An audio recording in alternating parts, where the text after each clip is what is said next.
This is a 2019 Kia Niro hybrid vehicle, and it's in its third model year. It came out in 2017. This is the 2019 top trim SX Touring is what we have here.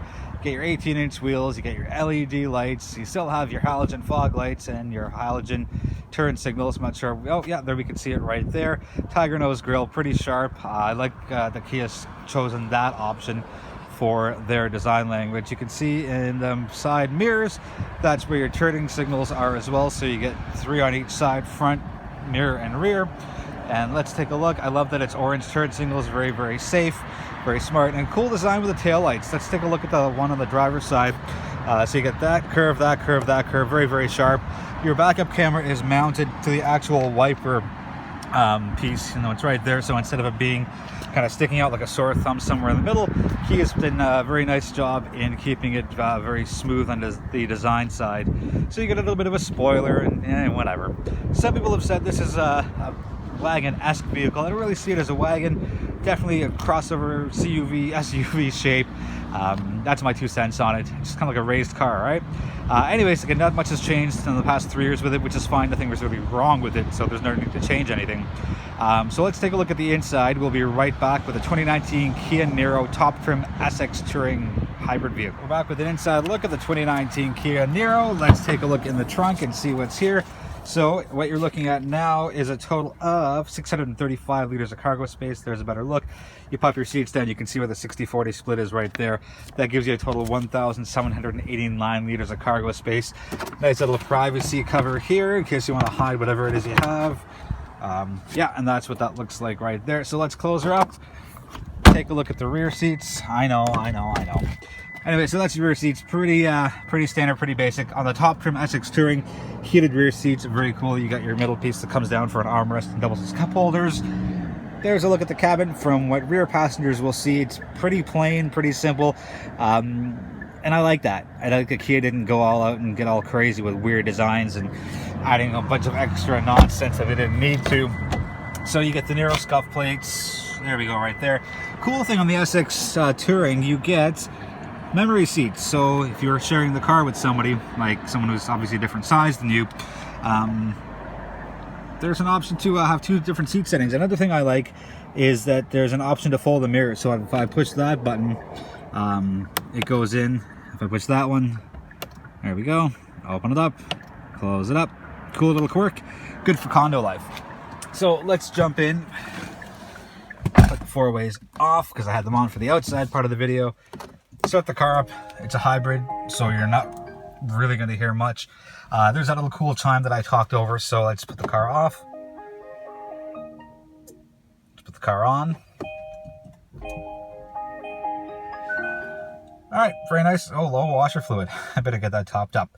Anyways, 8-inch screen up here, 8 speakers. The cool design is in the door, because instead of it being just the plain circle, which is what the speaker cover is, they've kind of gone with this multi-sided shape, and it kind of looks really cool and quirky, and it just has a different look to it, and I like that Kia did that as a small little thing.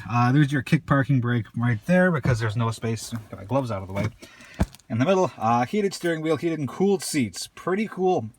Get it? Pretty functional for a hybrid vehicle, especially one that's only 30, I think this is 32, and then it's the top trim SX Touring. You get the L, which is the base model, for 24.5. So, you obviously don't get the heated steering wheel or the cooled seats, but still pretty cool. I did that again. Sorry.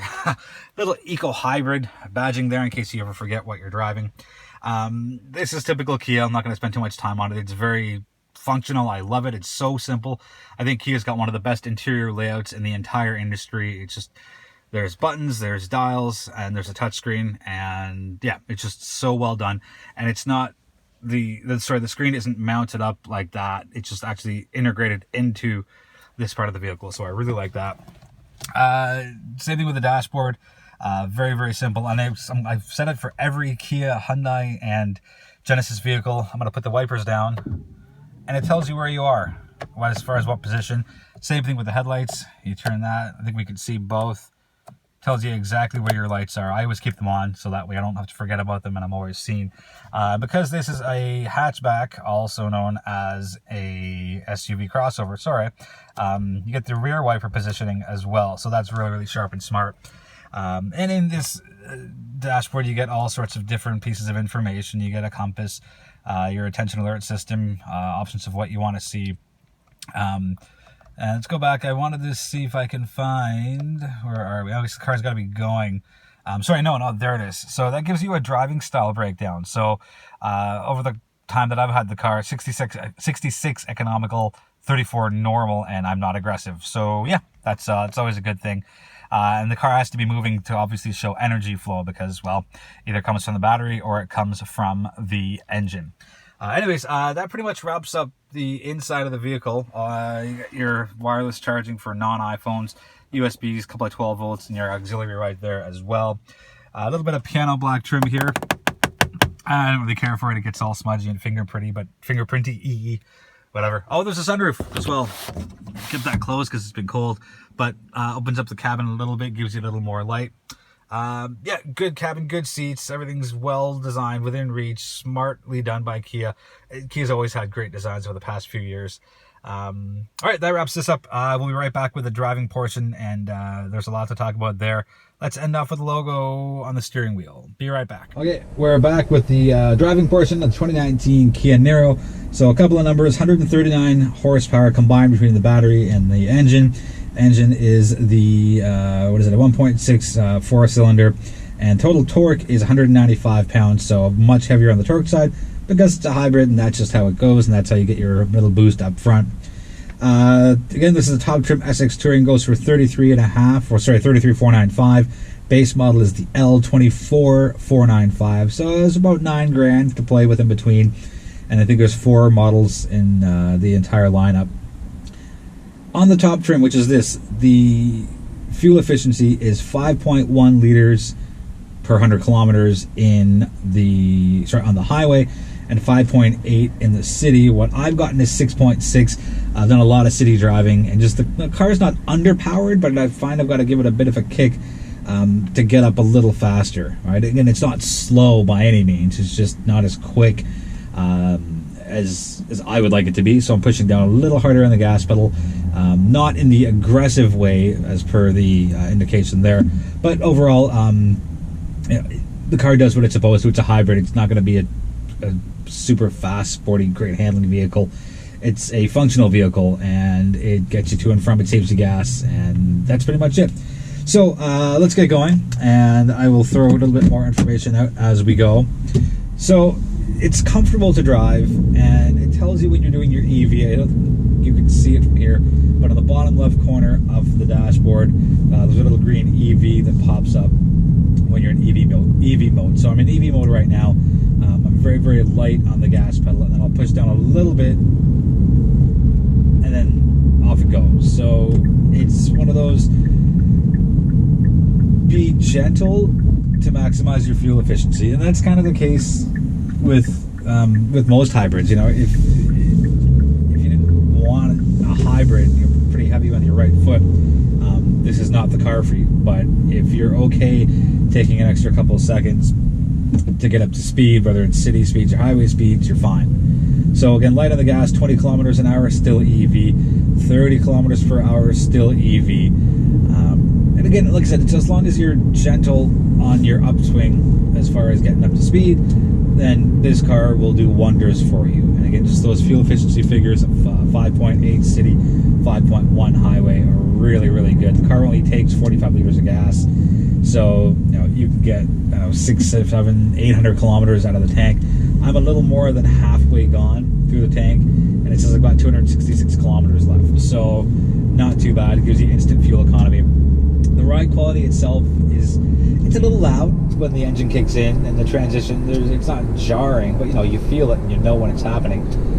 No shot against Kia for that, right? This isn't a luxury car where they try and hide the noise. You know, Kia's done a great job of putting this together, and I'm surprised there's not more of them on the road than what I've seen. You know, I'm out and about every day of the week, so I don't see as many. Like I said, I don't see as many as I thought I would when the vehicle first came out in early 2017. I think it was January when I think it's showrooms in Canada. Aside from that, again, the car drives well. I wouldn't mind a little extra horsepower to it.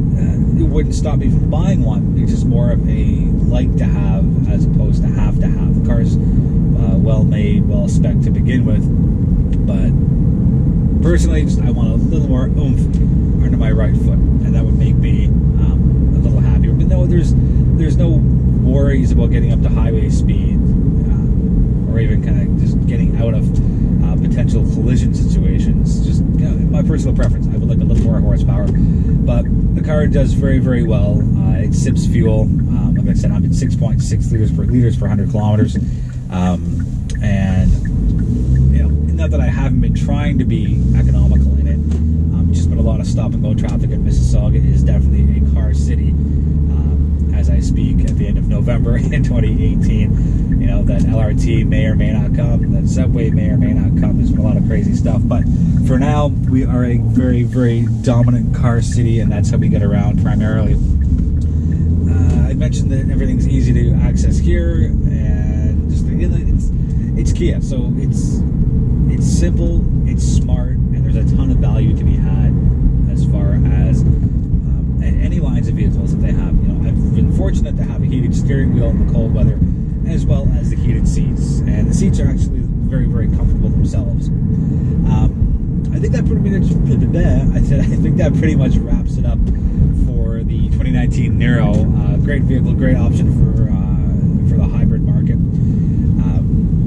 Too bad we don't have any more rebates, thanks to certain someone he who shall not be named. But you know, maybe it'll come back. Who knows? Anyways, that wraps up the video. Any questions, please let me know. Thank you so much for tuning in. I appreciate the support, and we will talk to you sooner than later.